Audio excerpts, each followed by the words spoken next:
Welcome to Substance Use Prevention, Lesson 5. Lesson 5 is covering symptoms of substance use. Meet the instructor. A little bit about me. My name is Amanda. I'm a health education and health promotion student at Arizona State University. You can reach me by commenting under the videos or commenting on the Instagram or Facebook pages or sending me a DM through the Instagram or Facebook pages.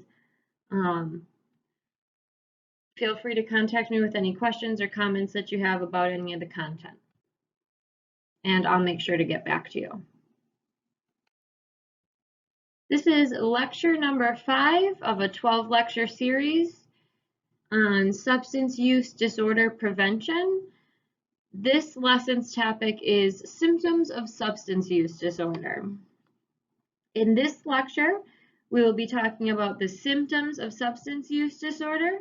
We will be looking at different categories of symptoms as defined by the American Psychiatric Association.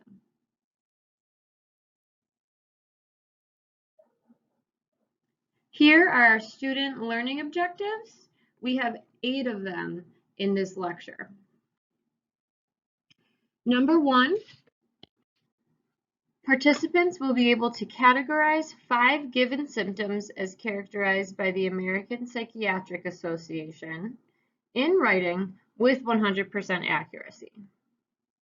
The second student learning objective is participants will be able to define craving in writing with 100% accuracy. The third student learning objective is participants will be able to define withdrawal in writing with 100% accuracy. Number 4 is participants will be able to define tolerance in writing with 100% accuracy. The fifth student learning objective is participants will be able to describe 2 impaired control symptoms in writing with 100% accuracy. Following that, the next student learning objective is participants will be able to describe 2 social problem symptoms in writing with 100% accuracy.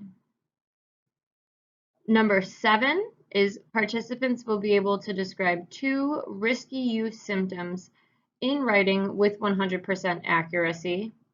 And finally, student learning objective number 8 is participants will be able to describe 2 drug effect symptoms in writing with 100% accuracy. Lesson 5 summary. Here's a little outline of everything that we're going to be covering in Lesson 5. We're going to start off by looking at the 4 different categories of symptoms. From there, we're going to move into impaired control symptoms. After the impaired control symptoms section, we're going to have a reflection and 2 written assignments. The next topic we'll cover is social problem symptoms. At the end of that topic, we're going to have a reflection and 1 written assignment. From there, we'll move into risky use symptoms. That section will have a reflection and a written assignment.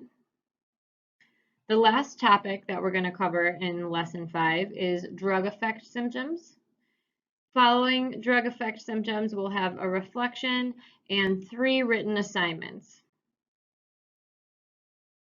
After that, we're going to do a brief review of the materials that we talked about in Lesson 5. We'll also review our student learning objectives, those written assignments that we had in the sections. And then we'll close out our lesson as usual with an independent practice assignment, which is optional. Let's think about it. I would like you to brainstorm symptoms of substance use disorder. If you already know some symptoms, you can include those. If you don't know any symptoms, just take a guess. Use your best guessing to come up with symptoms of substance use disorder. Then I'd like you to group them into categories or groups that seem similar to each other. If you want to do this in your head, you can, or you can write them down. I encourage you to write them down because you might want to compare them to the categories that we talk about during our lecture. So go ahead and pause your lecture just for, a few minutes, 2 to 3 minutes, jot down your answers, jot down your thoughts during your brainstorm, and then when you're done, unpause the video. Welcome back from your brainstorming. We are going to dive right into the 4 categories of symptoms. So the American Psychiatric Association is the association that uses these categories of symptoms. They are the largest organization of psychiatrists in the world. They treat and study mental illnesses. So that is why we are going to use their categories of symptoms to kind of categorize our symptoms and put them into an organized fashion. So the American Psychiatric Association classifies symptoms into 4 categories. We have impaired control symptoms, right here, social problem symptoms, risky use symptoms, and drug effect symptoms. We are going to start with impaired control symptoms. The first symptom in the impaired control symptoms category that we're going to look at is spending too much time acquiring and/or using the substance. So this symptom is when the person who's using substances or experiencing substance use disorder, they spend a lot of their time looking for drugs, going to get the drugs, spending time actually acquiring the drugs. They spend too much time using the drugs. They lose track of time when they're intoxicated or under the influence of the substances. So this is a common symptom of substance use disorder, and the individual spends too much time on substances or using the substances, getting the substances.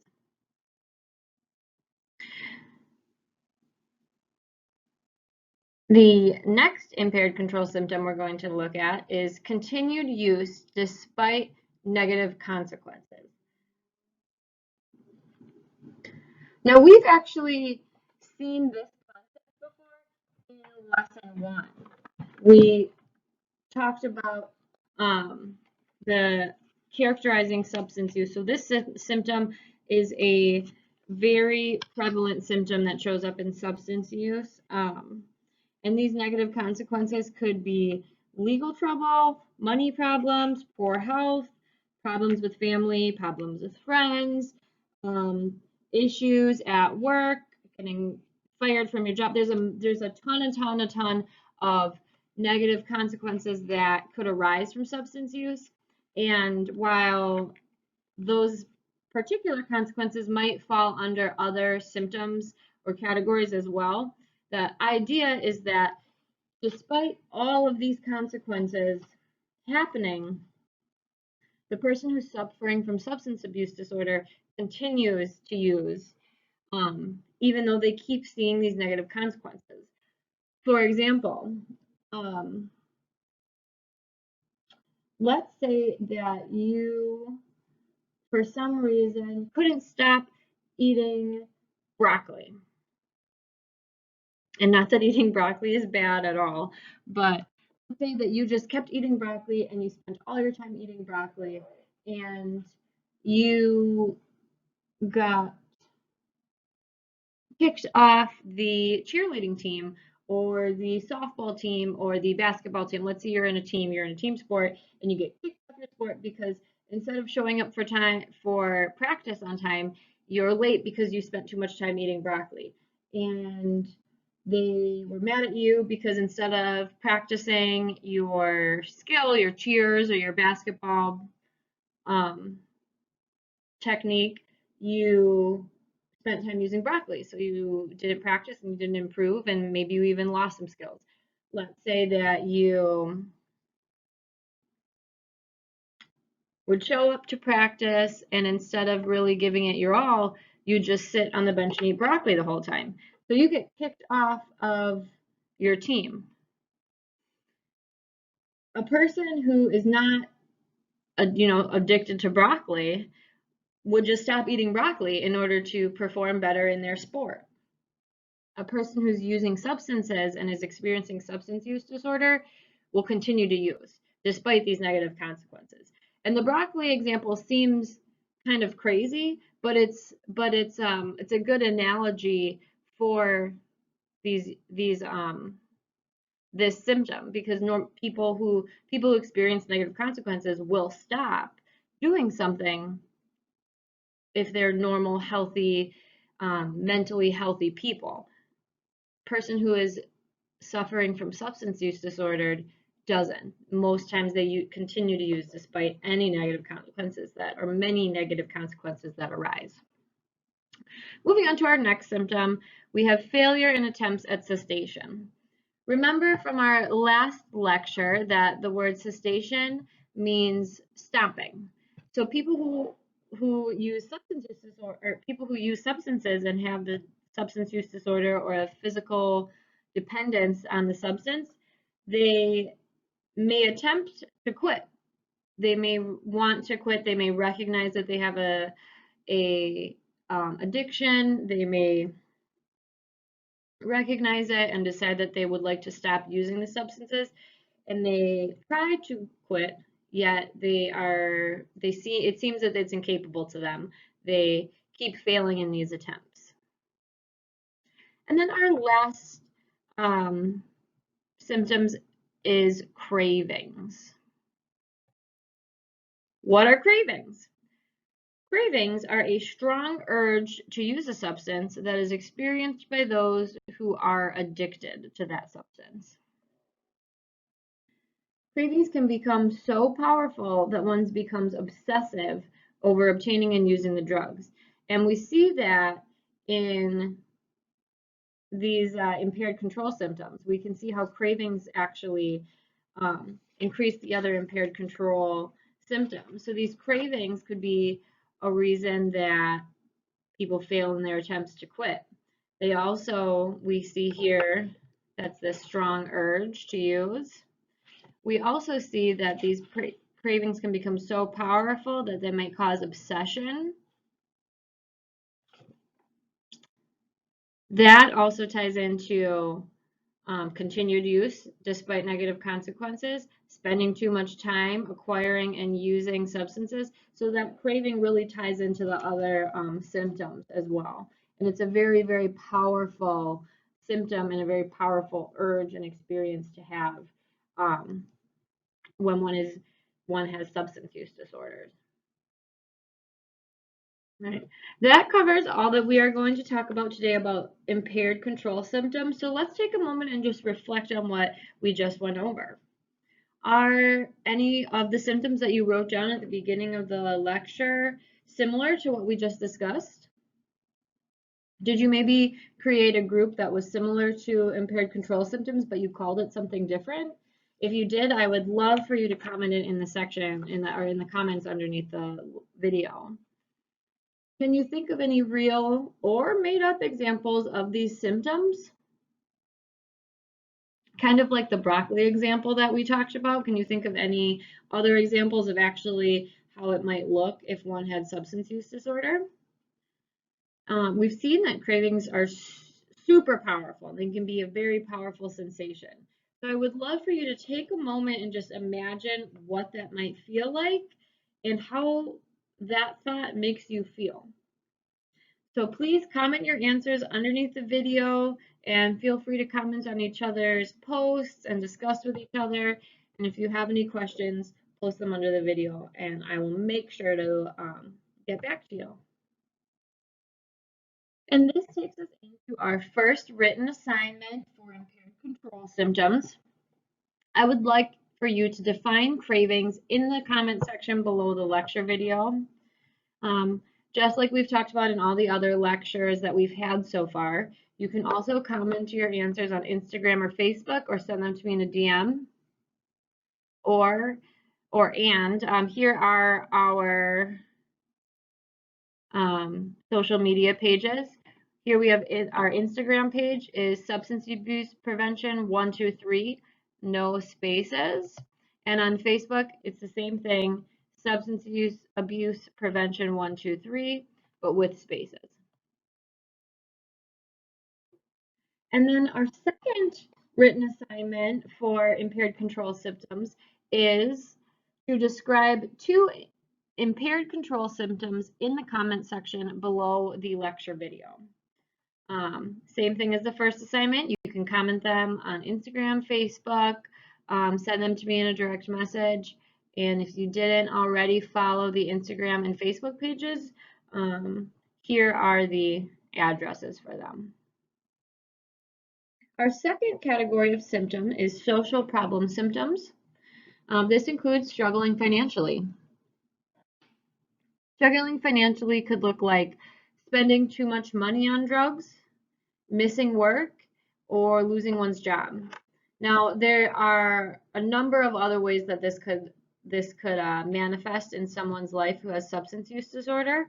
So we're just going to look at these 3 examples for now, and if you have any other examples, comment them in the comment section when it gets to our reflection time.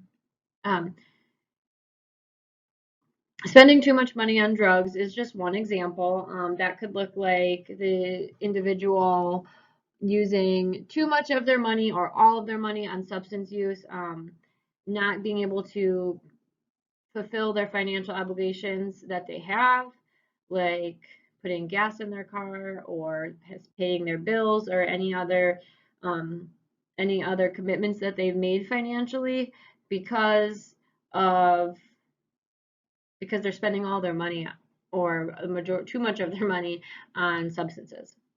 So that's pretty straightforward. Missing work could be could affect someone's finances because they're not making enough money to meet their financial obligations because they were either not at work because they were intoxicated or not at work because they were experiencing withdrawal or not at work because they were, which we'll look at in the upcoming sections. For whatever, or they missed work because they were spending too much time acquiring and finding the drugs, which we saw in our last section. There's a number of reasons, and a lot of these symptoms can kind of tie in and cause each other and feed each other, as we see here. And then they might lose their job because they missed work or they performed poorly. So there's a number of ways that substance use can cause someone to struggle financially.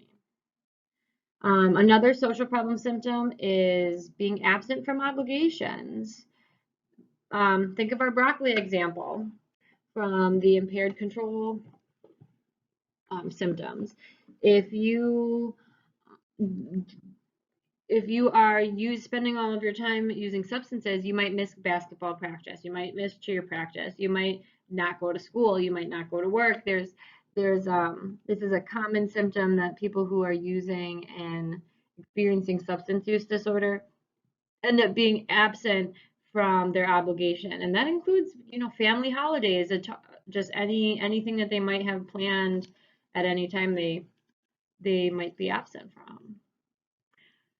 The third example of social problem symptoms that we're looking at today is problems with family or friends. This can manifest in arguments and volatile or violent situations, but it could also manifest in family and friends being disappointed with them, family and friends being sad that they were hurt by their actions.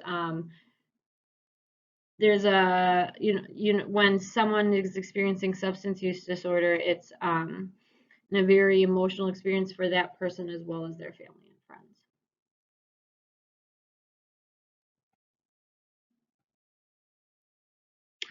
Some more social problem symptoms are reduced performance. That could be in work or school. The individual might not be able to complete all the tasks that they're given, or their grades might slip if they're in school. Another one is disinterest in social activities. The person who's using substances might no longer be interested in basketball practice or cheer practice or hanging out with their friends. They would prefer to spend their time using substances.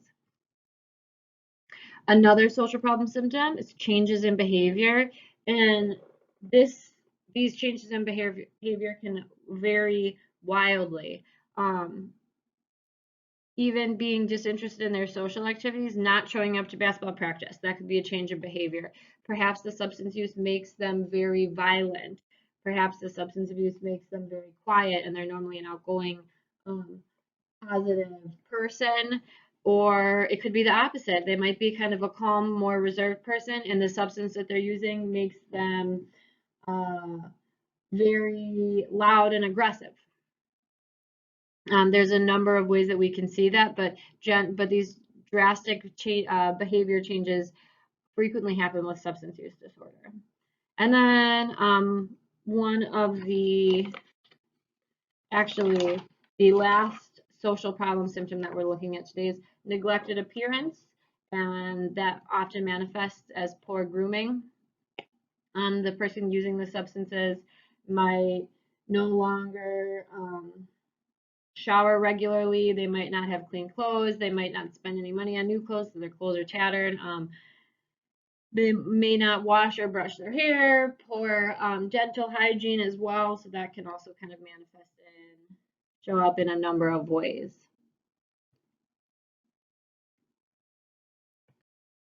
And this takes us into our next reflection.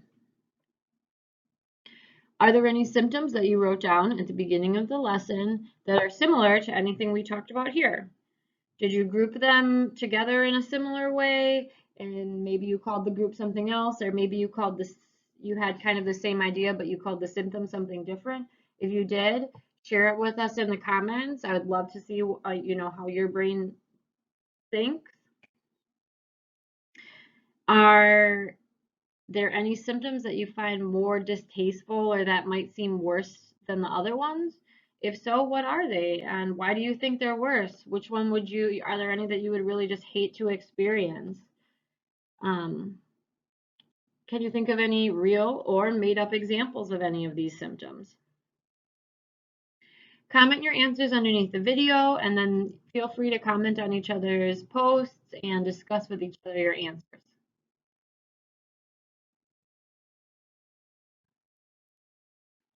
So our only written assignment for this section is that I would like you to define 2 social problem symptoms in the comment section below the lecture video, or feel free to post them on the Instagram or Facebook pages.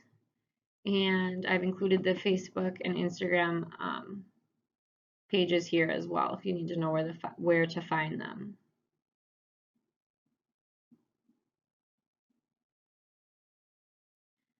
We are going to move into our third category of symptoms now, and this is the risky use symptoms. This includes risky behaviors that the person suffering from substance use disorder does while under the influence. This could include, but is not limited to, driving while impaired. We can see how that's very risky. It could injure the person who's using the substances. It could injure anybody who is in the car with them. They could potentially experience legal problems, getting pulled over, arrested, ticketed, go to jail, etc. And then it also causes danger to everybody else on the road. Unprotected sex. If the individual who is using substances has unprotected sex with somebody else, they could potentially, if it's a male-female pairing, they could potentially have unplanned pregnancy, the possibility of contracting an STD. And this isn't, similarly, I didn't write that, this isn't on the slide, but having unplanned sex or unwanted sex is also a risky behavior as well. And then just a final example of risky use behaviors that we're going to touch on during the lecture is sharing needles.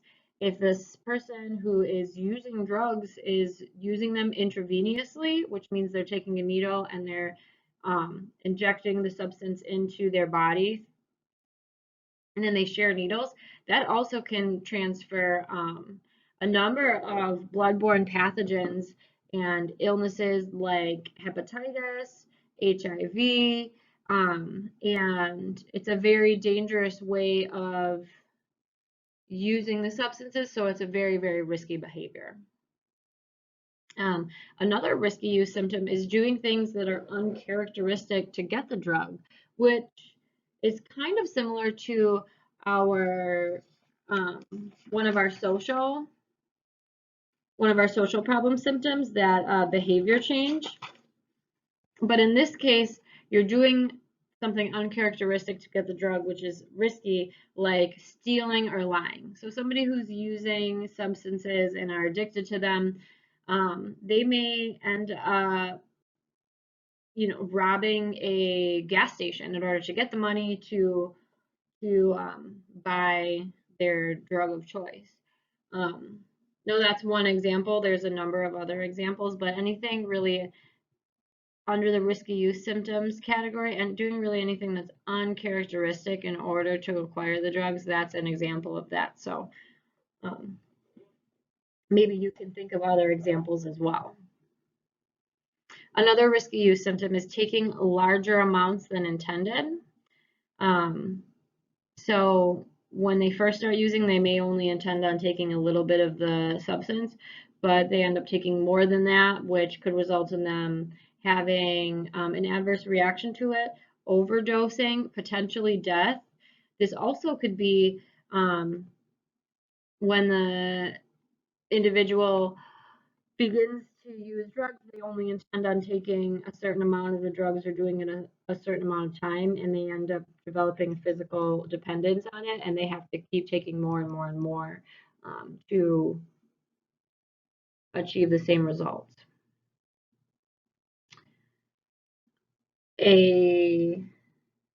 Another risky use symptom is using in risky settings. You can probably think of a lot of settings that it would be pretty risky to use substances. One example is using while driving, using in an unsafe area around people who are not safe to be around as well. And then a final symptom we're going to look at here is continued use despite problems, which is very similar to our impaired control symptom, which is pretty much the same thing, continued use despite negative consequences. This is also a risky use symptom as well. So these two symptoms, this symptom actually fits in both categories.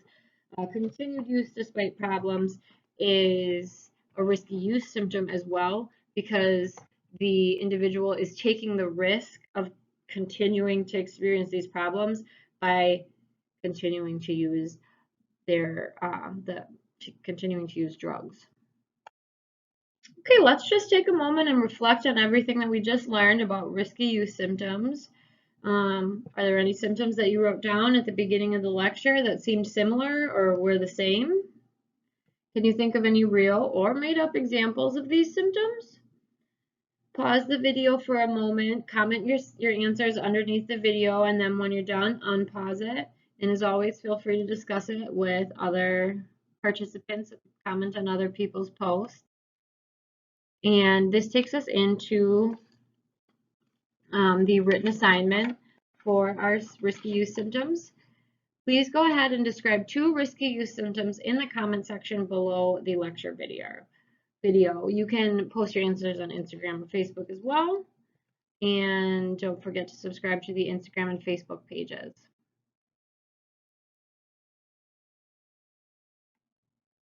Now we're going to move into our 4th and final category of substance use disorder symptoms as defined by the American Psychiatric Association. One of them is physical health issues that arise from drug use. So this could be a number of physical health issues. There could be weight loss, weight gain, any illnesses that are contracted from the using of the substances, like we talked about, that needle sharing, unprotected sex, etc.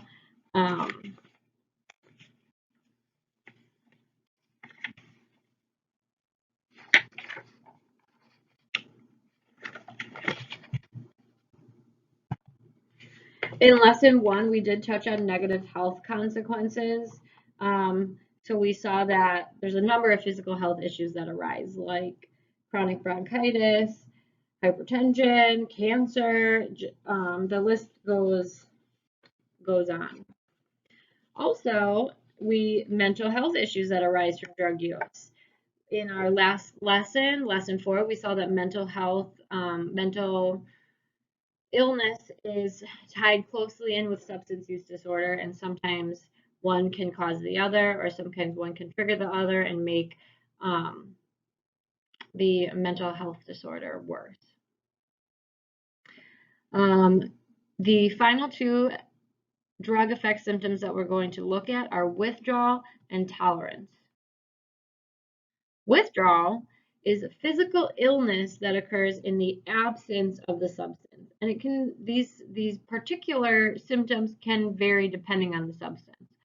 So when this person who is suffering from substance use disorder is without they're not under the influence of the substance, and they have a physical dependence to it, they can become physically ill. And the symptoms can vary from, the symptoms can end up being very severe, and depending on the type of symptom can actually cause death. What is tolerance? Tolerance is having to take more of the substance in order to gain the desired effect. This happens over time, and it's due to the changes that occur in the brain. So as the person affected by substance use disorder, as they continue to use the drug, we saw in previous lessons that there's changes that happen in the brain. As those changes happen in the brain, physical dependence can occur. The brain stops producing certain endorphins or natural chemicals in the brain, and in order for the person to keep reaching the same level of intoxication, and to keep having the same experience as they did at the beginning of their use, they end up having to take more of the substance in order to reach that desired effect. So they end up having to take much more of the substance than they did at the beginning of their use. Let's just take a moment to reflect on everything that we've just covered. Do any of these symptoms seem similar to the symptoms that you brainstormed at the beginning of class? Can you think of any real or made-up examples of these symptoms? And I'd like you to take a moment to think about withdrawal. Try to experience what it might feel like to have this experience. You know, it can be very intense, this experience, and I'd like you to try to think about it. Go ahead and comment that, any of your answers in the comment section under the lecture video, and feel free to interact with the other students that are commenting as well. Here is our first written assignment for drug effect symptoms. Define withdrawal in the comment section below the lecture video. You can post your answers on Instagram, Facebook, or send them to me in direct message as well. Next, I'd like you to define tolerance in the comment section below the video. You can include withdrawal and tolerance in the same post, or you can post them separately. It's up to you. You can also post them on Instagram or Facebook or send them through direct message. And then our third drug effect symptom written assignment is to describe 2 drug effect symptoms in the comment section below the lecture videos. You can post them on Instagram, Facebook, direct message, and then don't forget, if you haven't followed already, here are Instagram and Facebook pages.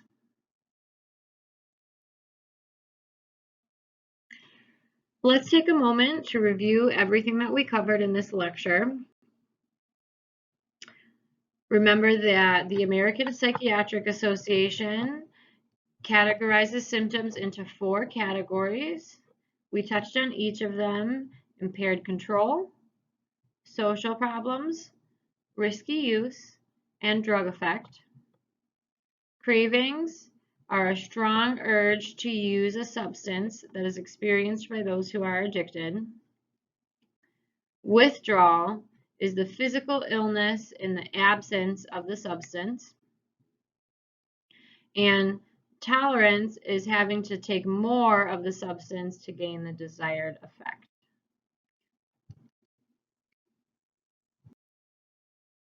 Don't forget about your written assignments.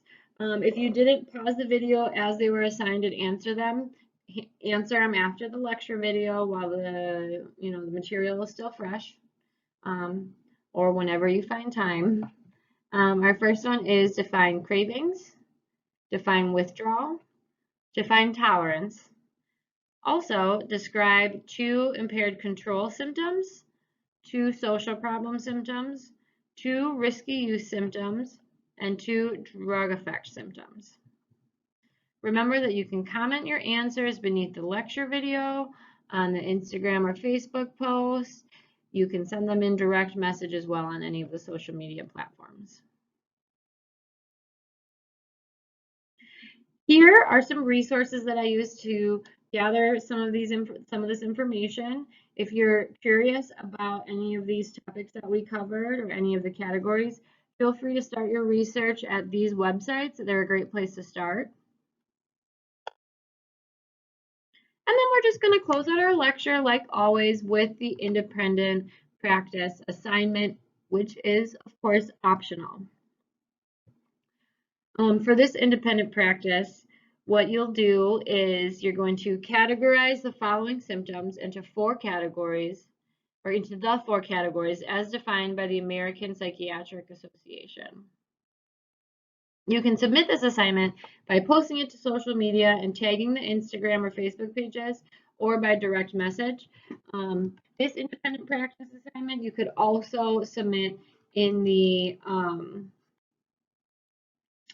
comment section beneath the lecture video. Here are our symptoms right here. So they are cravings, withdrawal, tolerance, reduced performance in school, and stealing. And then just as a reminder, I wrote your categories over here. We have impaired control, social problems, risky use, and drug effects.